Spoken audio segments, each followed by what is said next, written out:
Watu wengi huwa wanaanza mwaka kwa ndoto, wanaweka malengo na malengo mbalimbali katika maisha yao ambayo wanataka wayafanye katika mwaka husika, lakini mwisho wa mwaka wanajikuta wana visingizio tu. Malengo hayawezi kutimia pasipokuwa na mfumo sahihi.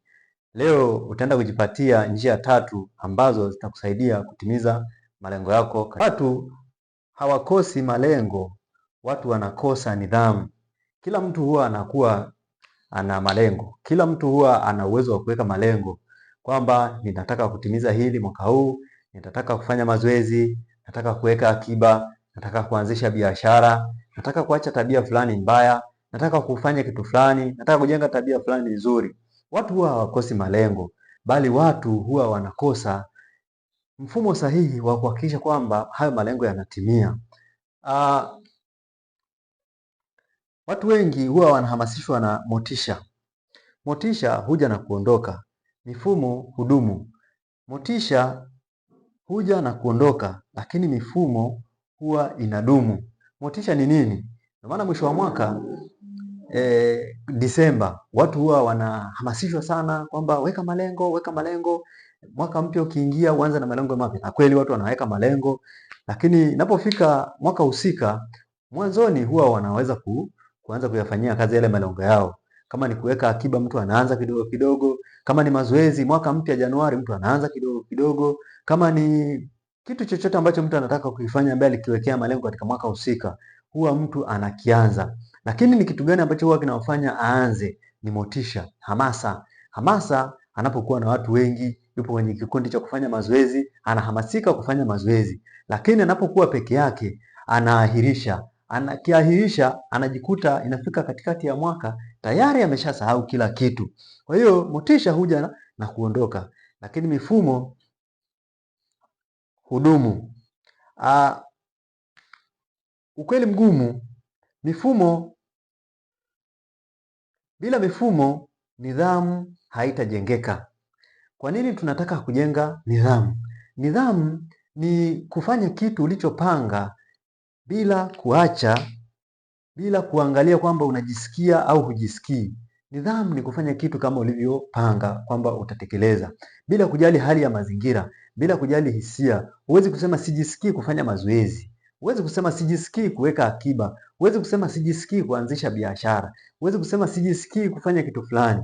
Kwa hiyo unapokuwa na nidhamu, maana yake unajenga utaratibu na nidhamu ya kuhakikisha kwamba unakifanya kitu kila siku bila kujali kwamba unajisikia au hujisikii, kwa sababu umuhimu wa kutekeleza hicho kitu unachotaka kukifanya ni mkubwa kuliko hata wewe kugairisha na kutokufanya.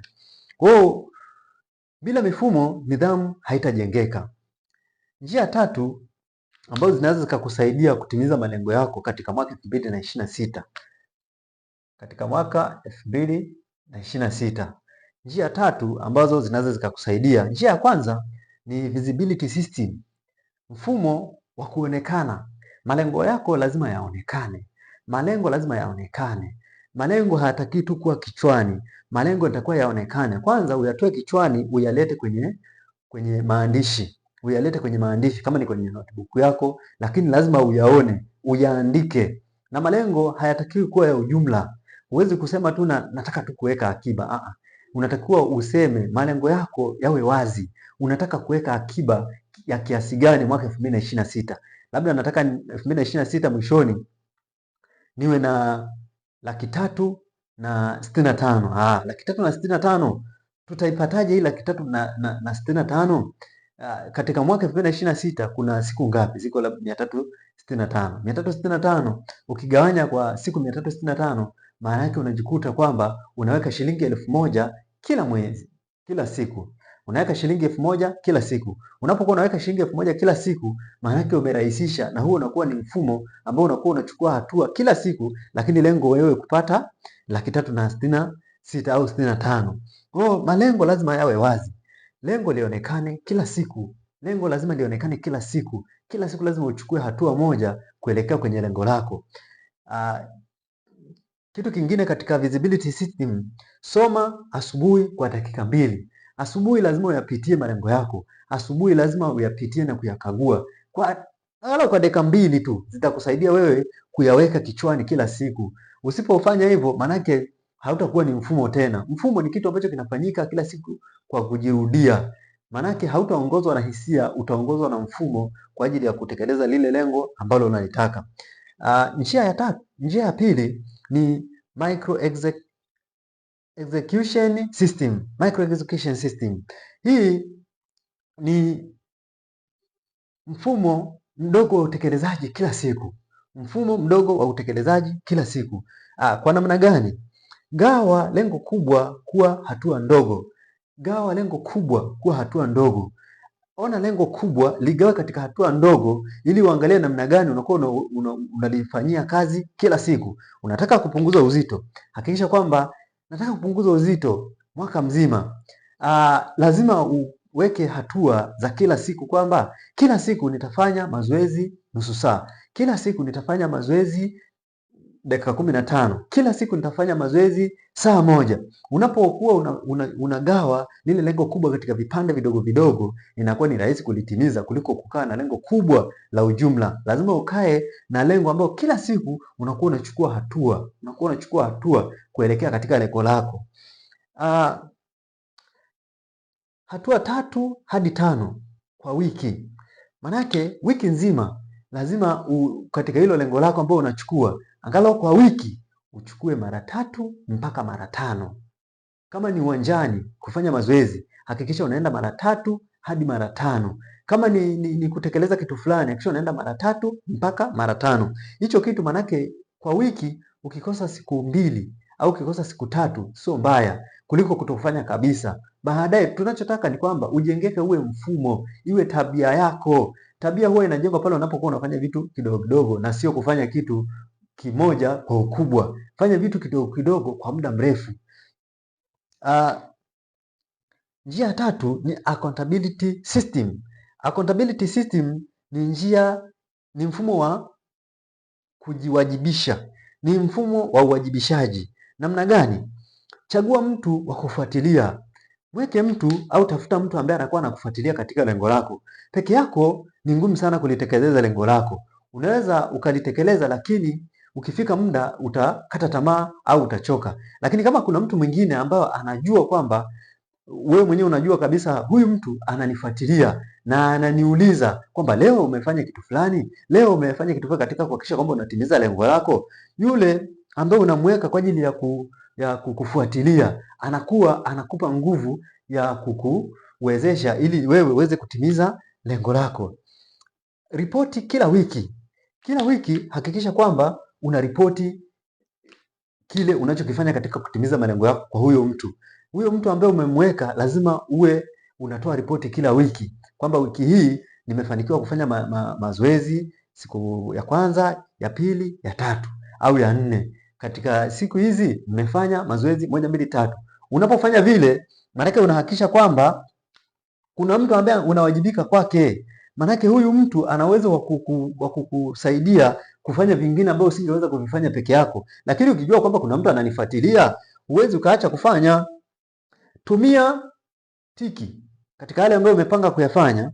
Tumia tiki kwamba umefanya au X kwamba haujayafanya. Dalili za mafanikio hizi hapa. Hatua ndogo zinakamilika. Unapokuwa unatumia huu mfumo, unajikuta hatua ndogo zinakamilika kila siku. Hii ni dalili ya mafanikio. Dalili nyingine, hakuna kuanza upya. Dalili nyingine kwamba hakuna kuanza mpya. Hii ni dalili nyingine ya mafanikio. Kwa sababu gani? Kama leo umefanya mazoezi, manake kesho hautaanza moja, utaanza ulipoachia jana. Kwa sababu mazoezi uliyofanya jana yamekujenga. Kwa hiyo ukifanya na kesho utaendelezea kwenye kile ulichokijenga jana. Dalili nyingine ni maendeleo yanaonekana. Maendeleo yanaonekana. Kama unaweka akiba, akaunti yako inaanza kutuna. Kama unafanya mazoezi, unaanza kuona mwili wako unaanza kuwa mwepesi. Yawezekana kilo zako hazijapungua kiasi kwamba ulivyokuwa unataka, lakini hata mwili unaanza kuona ni mwepesi. Usingizi unaanza kuupata. Hata uwezo wa akili unaanza kuwa na utulivu. Kwa hiyo hizi ni dalili 3 ambazo unaweza ukazipata unapokuwa unatumia huu mfumo.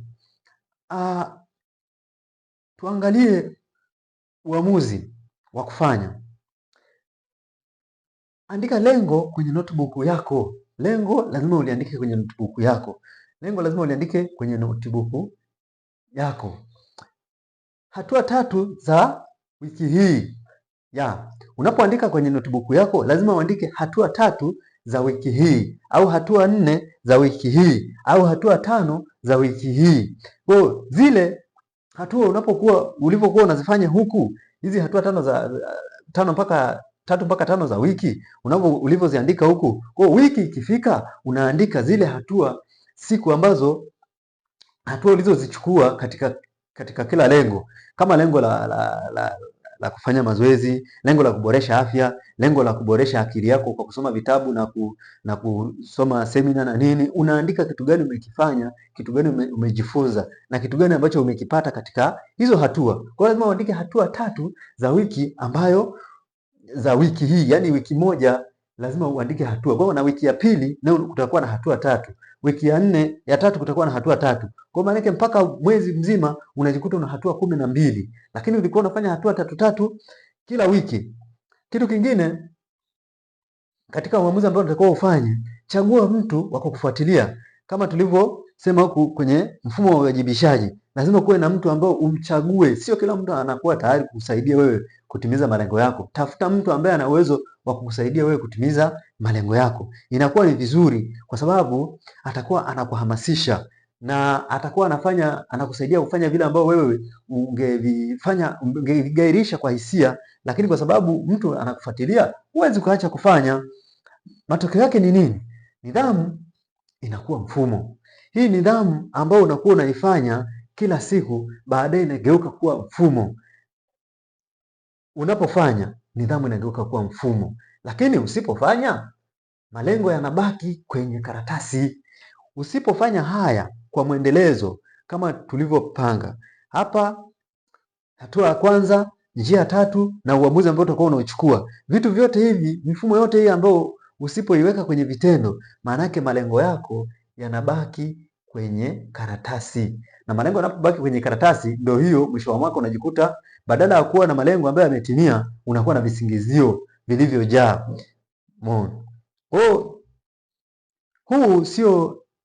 Hii sio motivation. Hii sio hamasa. Hii ni framework ya matokeo. Hii ni framework ya matokeo kwenye jambo lako lolote ambalo unataka kulifanya. Kitu chochote ambacho unataka kukifanya, ukitumia mfumo huu, una uwezo wa kupata matokeo ambayo yanatabirika, kwa sababu hutaongozwa na hisia wala hutaongozwa na hamasa, utaongozwa na nidhamu ambayo unakuwa unaifanyia kazi kila siku kuhakikisha kwamba unatimiza lengo.